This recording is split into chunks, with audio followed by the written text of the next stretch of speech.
Il y a une taupe dans le vestiaire du Real Madrid.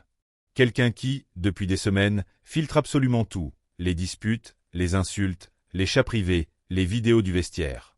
Des informations qui ne devraient jamais sortir de Valdebeba et qui apparaissent dans les médias, sur les réseaux sociaux, sur des comptes Twitter français avec des photos et des vidéos que seul quelqu'un à l'intérieur pouvait avoir.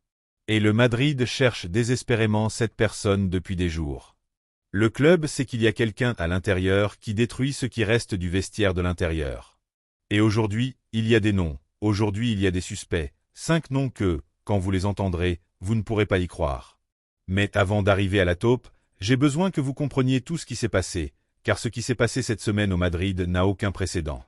Aujourd'hui, nous allons tout analyser, détail par détail, sans rien laisser de côté, ce qui s'est passé exactement minute par minute, depuis que Valverde a refusé de serrer la main à Camavinga jusqu'à ce qu'il soit sorti en fauteuil roulant, semi-inconscient et saignant.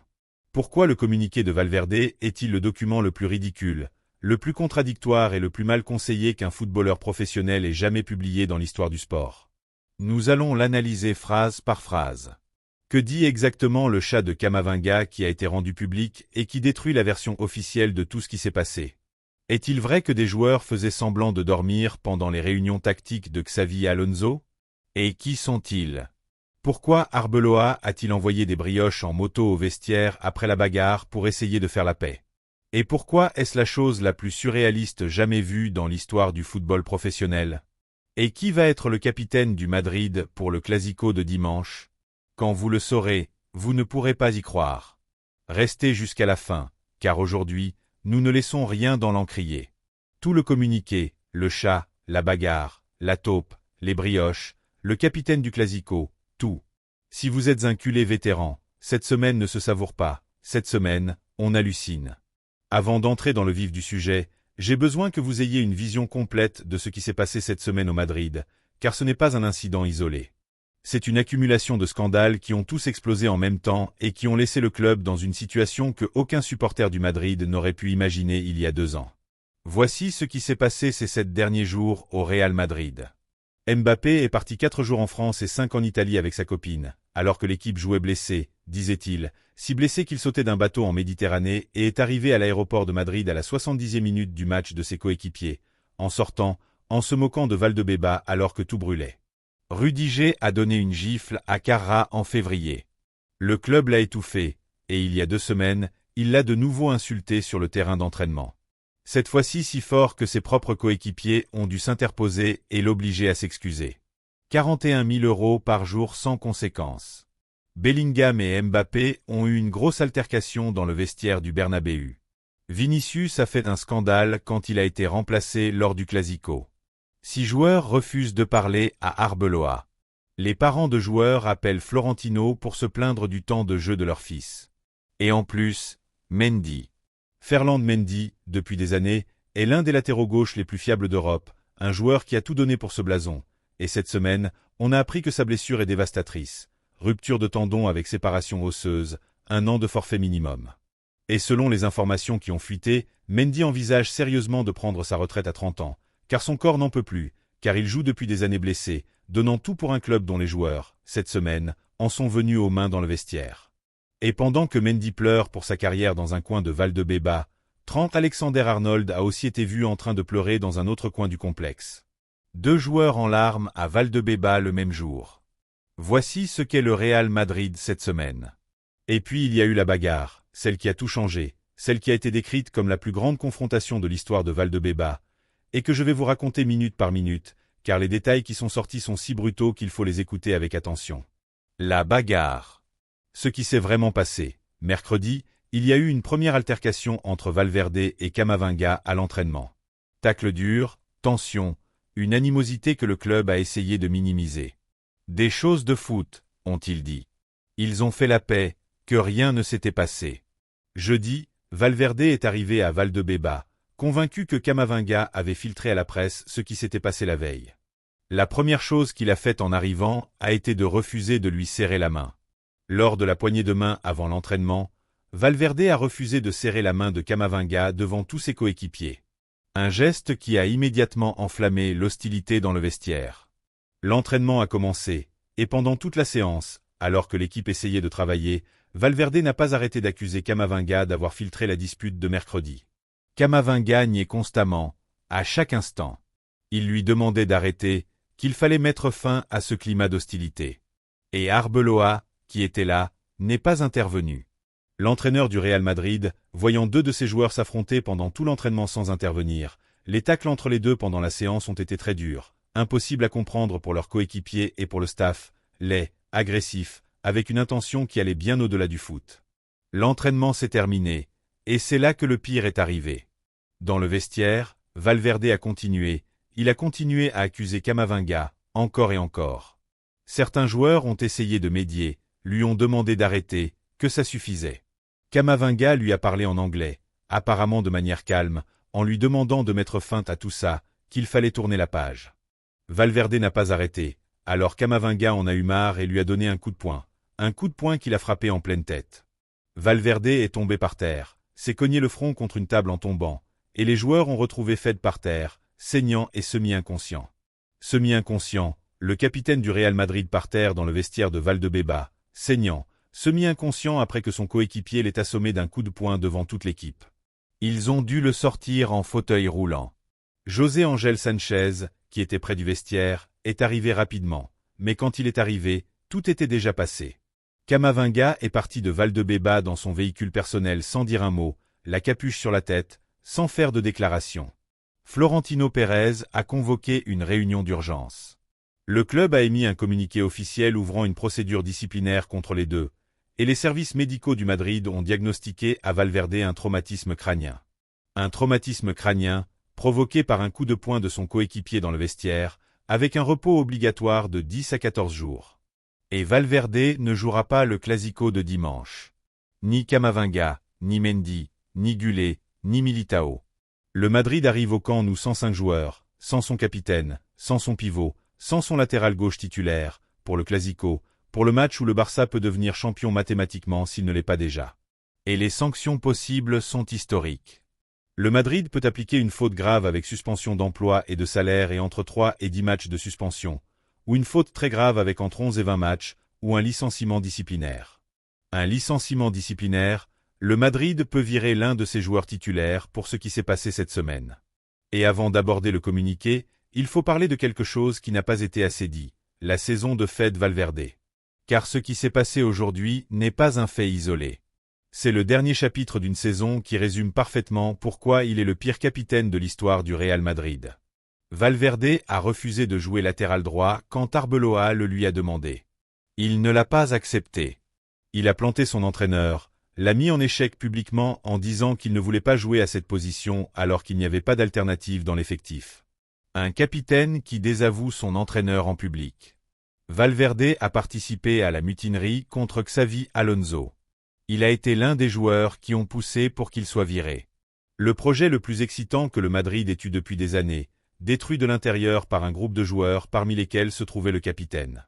Valverde a frappé Luka Modric lors d'un entraînement l'année dernière. Modric, le joueur le plus respecté à être passé par ce vestiaire au cours de la dernière décennie, celui que tous les joueurs du Madrid vénèrent, et Valverde l'a frappé lors d'un entraînement. Valverde a frappé Baena sur le parking du Bernabéu, hors des installations, sur le parking, un coéquipier, sur le parking du stade le plus célèbre du monde. Et maintenant ça. Traumatisme crânien, fauteuil roulant, forfait de 10 à 14 jours, et incapable de jouer le Clasico de dimanche. Le pire capitaine de l'histoire du Real Madrid. Ce n'est pas une opinion, c'est un historique. Mais voici quelque chose que je ne vous ai pas encore raconté et qui change la perspective de tout, le communiqué le plus ridicule de l'histoire du football.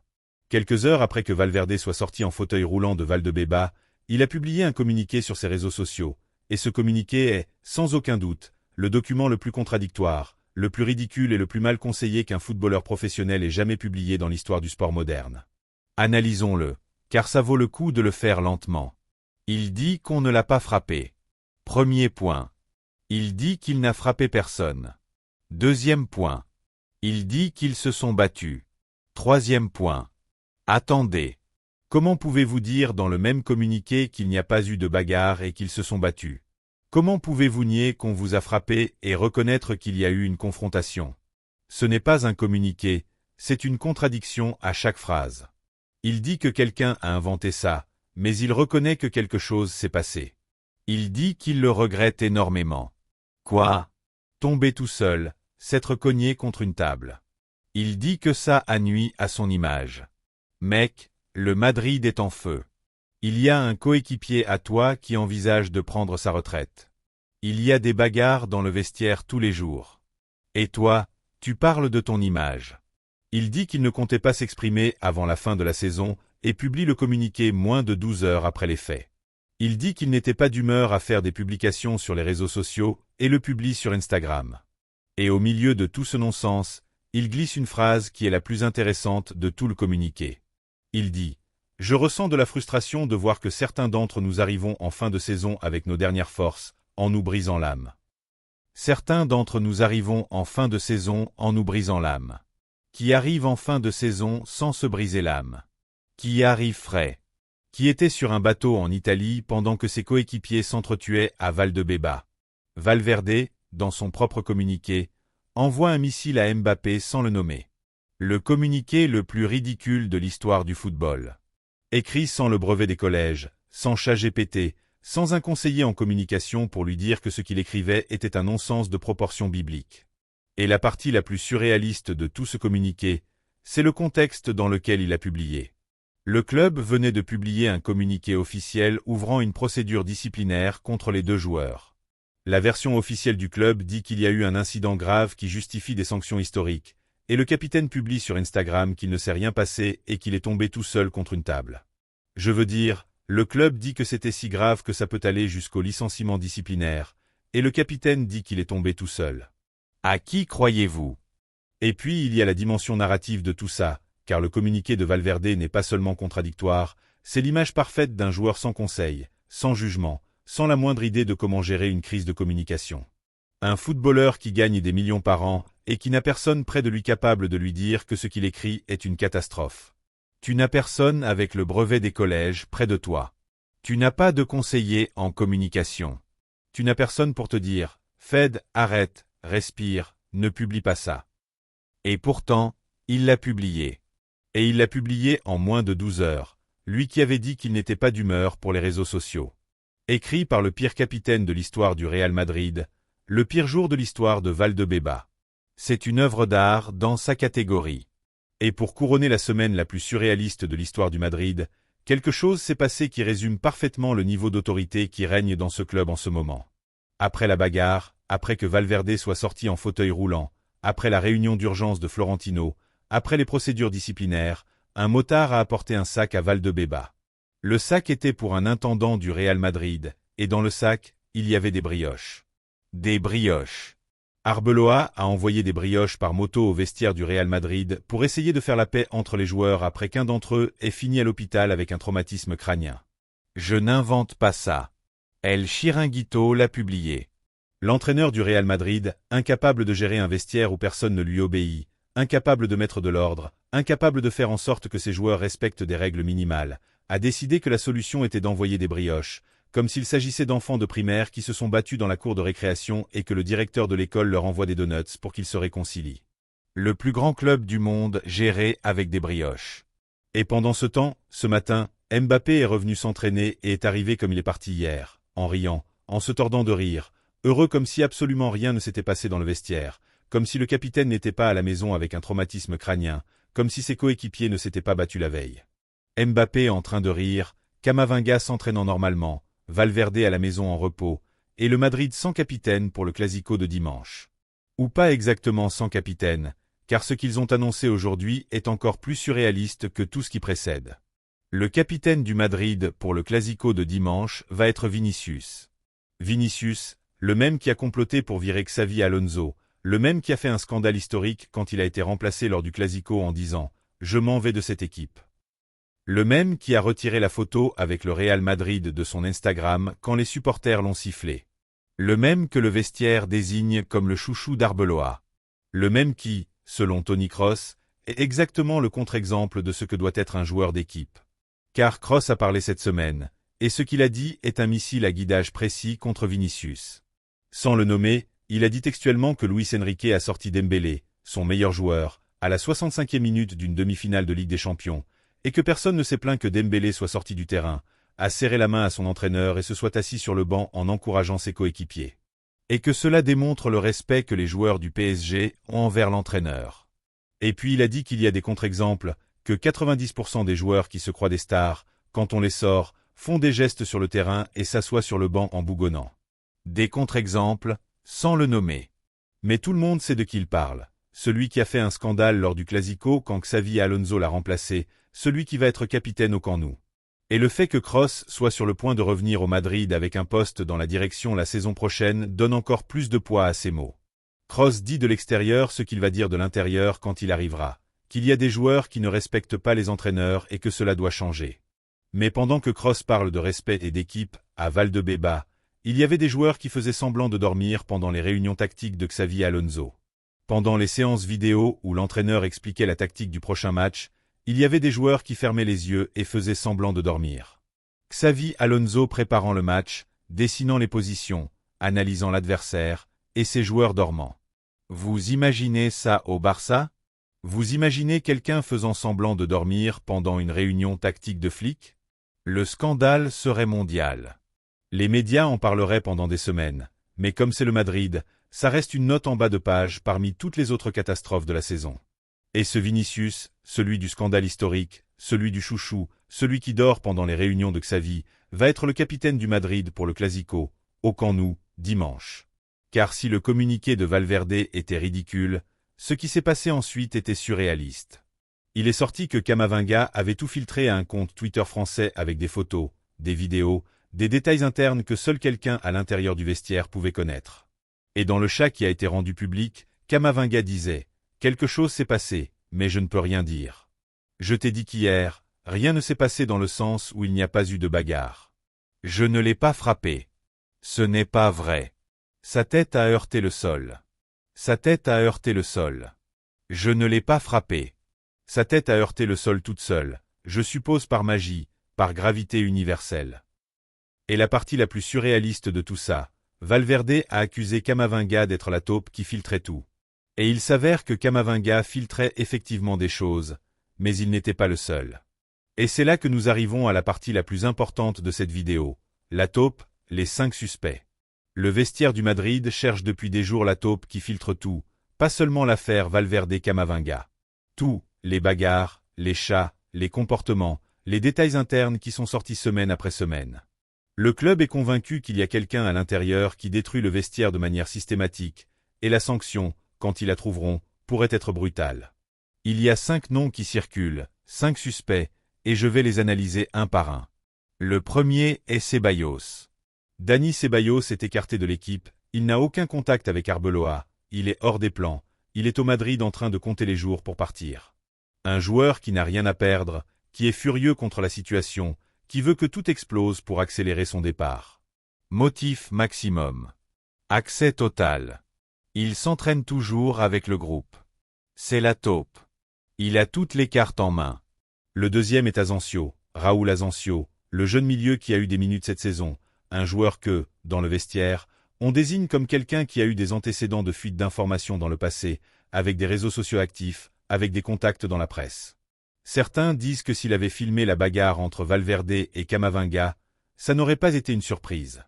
C'est aussi la taupe. Il a aussi toutes les cartes en main. Le troisième est Vinicius, et là, ça devient sérieux. Le vestiaire du Madrid est convaincu que Vinicius est le mouchard d'Arbeloa, l'informateur, celui qui raconte à l'entraîneur tout ce qui se passe dans le vestiaire quand le technicien n'a pas accès. Depuis l'arrivée d'Arbeloa, Vinicius est intouchable. Il n'a manqué qu'un seul match pour accumulation de cartons, et cette relation si étroite avec l'entraîneur a généré une énorme frustration dans le vestiaire. Oui, Vinicius est le mouchard d'Arbeloa vers l'intérieur. Il pourrait aussi être celui qui filtre vers l'extérieur quand ça l'arrange. Certains y croient. C'est la taupe. C'est le nom qui revient le plus dans le vestiaire. Le quatrième est Mbappé, et c'est le plus intéressant de tous, car Mbappé a déjà démontré qu'il était prêt à filtrer des informations quand ça l'arrangeait. C'est lui qui a prévenu la direction que plusieurs joueurs, Vinicius, Valverde, Bellingham, Rodrigo et Endrick, complotaient pour faire virer Xavi Alonso. Mbappé est allé voir la direction pour leur raconter ce qui se passait dans le vestiaire. C'est être une taupe. Et maintenant, il sort de Valdebeba en riant alors que tout brûle. Un joueur qui a tous les incitatifs du monde pour que le Madrid explose de l'intérieur, pour faciliter son départ l'été prochain, pour justifier que le projet ne fonctionne pas. C'est la taupe. Je ne l'exclus pas. Et le cinquième est Lunin, Andriy Lunin, le gardien remplaçant. Profil bas. Personne ne le regarde, personne ne le désigne. Accès à tout dans le vestiaire, à tous les entraînements, à toutes les réunions d'équipe, et précisément parce qu'il est celui qui suscite le moins de soupçons, c'est lui qui filtre tout. C'est la taupe. Il n'y a pas de preuves concrètes, mais personne ne l'exclut non plus. Qui est-ce que je pense que c'est?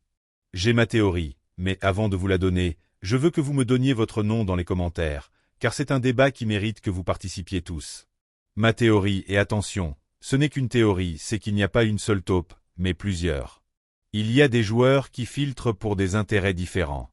Camavinga filtre l'affaire de la bagarre par rage contre Valverde, Ceballos filtre d'autres choses par rage contre le club, et peut-être quelqu'un d'autre avec des intérêts à ce que le Madrid explose avant l'été pour faciliter un mercato qui va être historique, car l'été du Madrid va être brutal. Et plus le club explose avant, plus il est facile de justifier des ventes massives. Et il y a autre chose qu'il faut mentionner ici, quelque chose qui vient de l'intérieur du vestiaire et qui en dit long. Des joueurs du Madrid ont transmis textuellement cette semaine, c'est très triste. On veut que ça finisse le plus vite possible. Et ils ont reconnu que les bagarres qui ont été rendues publiques n'ont pas été les seules, qu'il y a des choses qui se sont passées et que personne ne sait. Des choses plus graves que ce qui est sorti. Imaginez ça.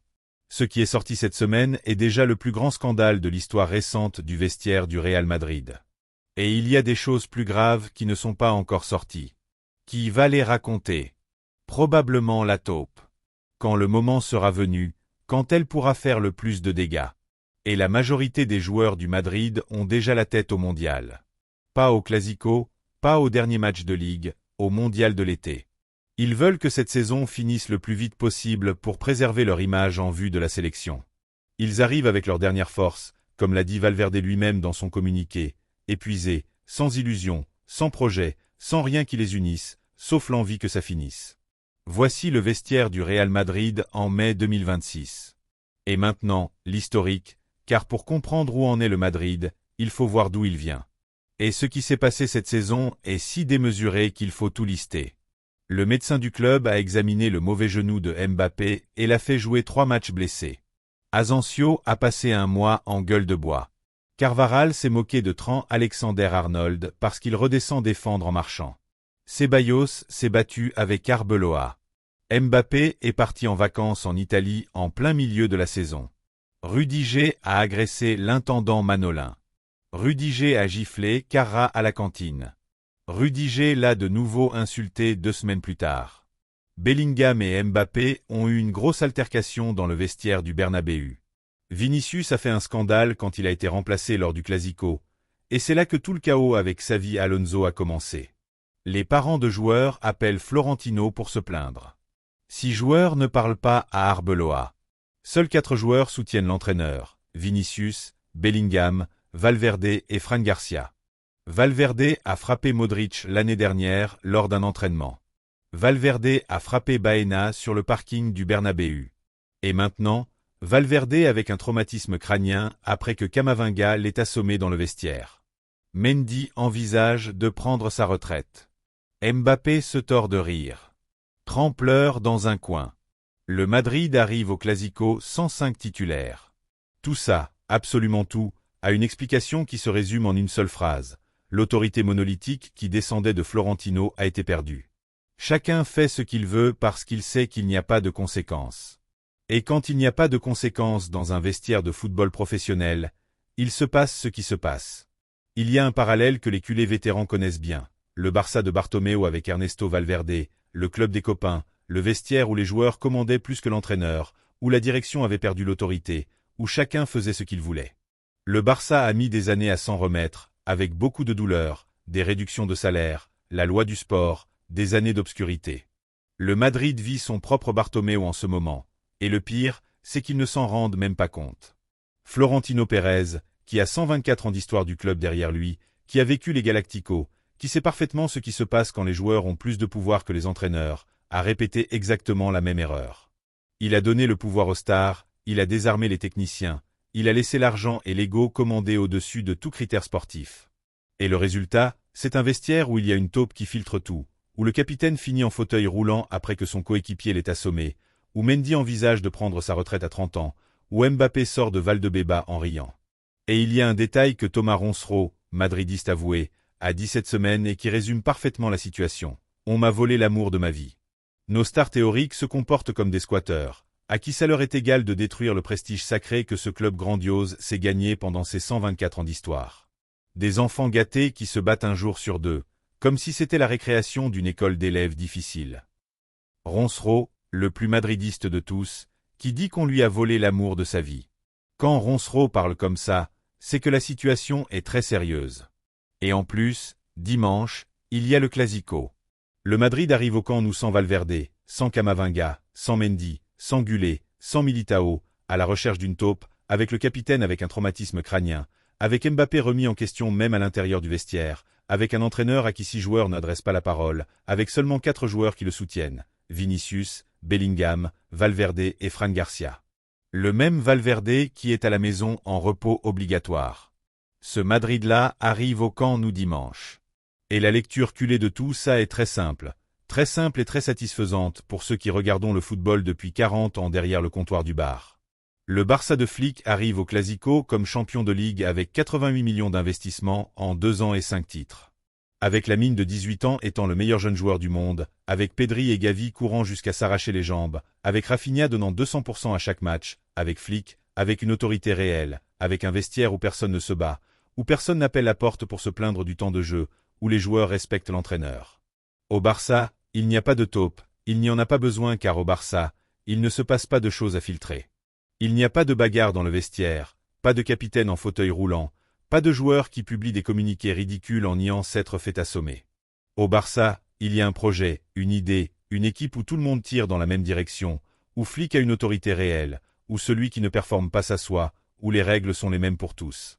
Le Madrid, avec 400 millions d'investissements, avec le vestiaire à la recherche de la taupe, avec le capitaine avec un traumatisme crânien, avec Mbappé se tordant de rire, avec Mendy envisageant de prendre sa retraite, avec 30 en larmes dans un coin. Voilà le football. Le travail bat l'argent, l'équipe bat la collection de stars, l'humilité bat l'ego. Et dimanche au Camp Nou, devant toute l'Espagne, le Barça va le démontrer une fois de plus. Les culés vétérans le savent. Ils le savaient avant que la saison ne commence. Ils le savaient quand ils ont signé Mbappé. Ils le savaient quand Arbeloa a dit qu'il était entre les mains de ses joueurs. On l'a vu venir parce qu'on a vu trop de football pour ne pas savoir comment ces histoires finissent. Le Barça construit, le Madrid détruit, et dimanche au Camp Nou, la différence va être évidente pour tout le monde. Le football donne toujours raison, et cette semaine, il la donne d'une manière que personne n'aurait pu imaginer. Avant de partir, la question que je veux que vous me répondiez dans les commentaires. Qui pensez-vous que est la taupe du vestiaire du Madrid? Ceballos, Asensio, Vinicius, Mbappé ou Lunin? Ou peut-être quelqu'un que je n'ai pas mentionné? Laissez-moi ça en bas, car ce débat m'intéresse beaucoup et je vais lire tous les commentaires. Et si vous êtes là depuis un moment et que vous ne vous êtes pas encore abonné, vous savez ce qu'il vous reste à faire. C'est la chaîne où on raconte ce qui ne se dit pas à la télé, où on analyse ce dont on parle dans les bars, sans filtre, sans complexe, avec une vraie rage culée. Appuyez sur le bouton et activez la cloche, car ce qui vient cette semaine avec le Clasico va être historique. Et là-haut, vous avez la vidéo d'hier avec tout ce qui s'est passé à Valdebebas. Si vous ne l'avez pas encore vu, appuyez sur Play, et on se retrouve à l'intérieur. Visca el Barça toujours. Yeah.